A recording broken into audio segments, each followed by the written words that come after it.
kala kabil ki inşallah. Dünyanın yardımcılarıdır.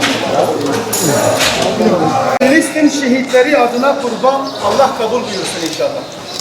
Filistin şehitleri adına kurban.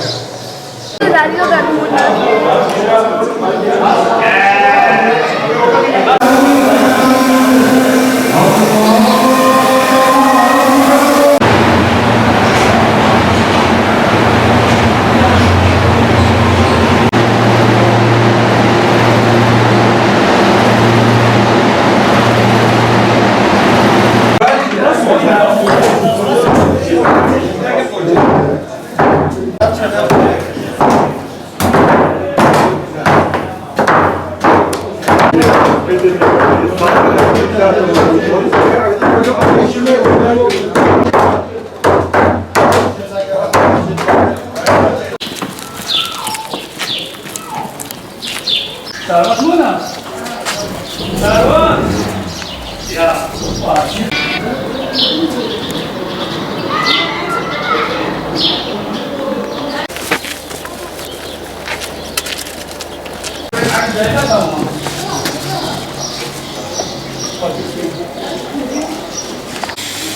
Burası Eda Firuz Bey hanım aktoruydu ama burası.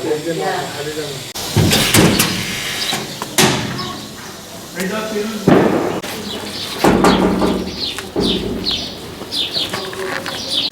Nöbet var Cüneyt. Böyle Eda Firuz Bey. Kaç koydu bizi? Tamam. Alo. Burada kaldım bir sırada kaldım. Tamam Cüneyt. Tamam. Hadi bakalım. Ne yapacağız?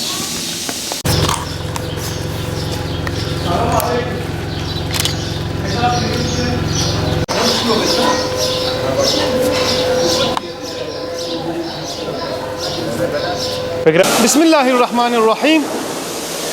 Bizleri bir kurban bayramına daha ulaştıran ve bu kurban ibadetini bizlere bahşeden Rabbimize hamdolsun. Bir kurban bayramında daha kurban ibadetini eda ettik. Allah'a hamdolsun. Cizre'de Umut Kervanı olarak, Cizre Umut Kervanı olarak 126 tane küçük baş, bir tane büyük baş, toplamda 133 hisse kurban kesimi yapıldı. Bu kurbanlar kesildikten sonra askıda dinlenmeye bırakıldı.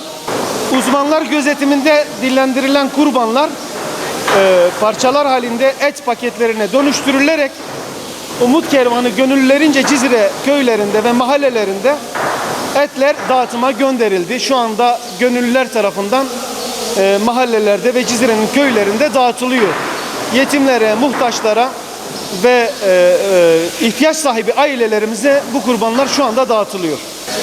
Binlerce mağdur, muhtaç, ihtiyaç sahibi, yetim sahibi ailelerimize inşallah bu kurbanın ilk gününde bu kurban etleri ulaşacak.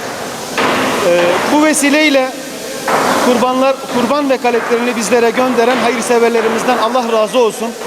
Rabbim bu ibadeti dergah hizmetinde kabul buyursun. Kurban bayramının ümmeti Muhammed'e, milletimize ve ümmeti Muhammed'in birliğine, ittihadına vesile olmasını diliyoruz. Bayramımız mübarek olsun. Rabbim kabul buyursun. Allah razı olsun.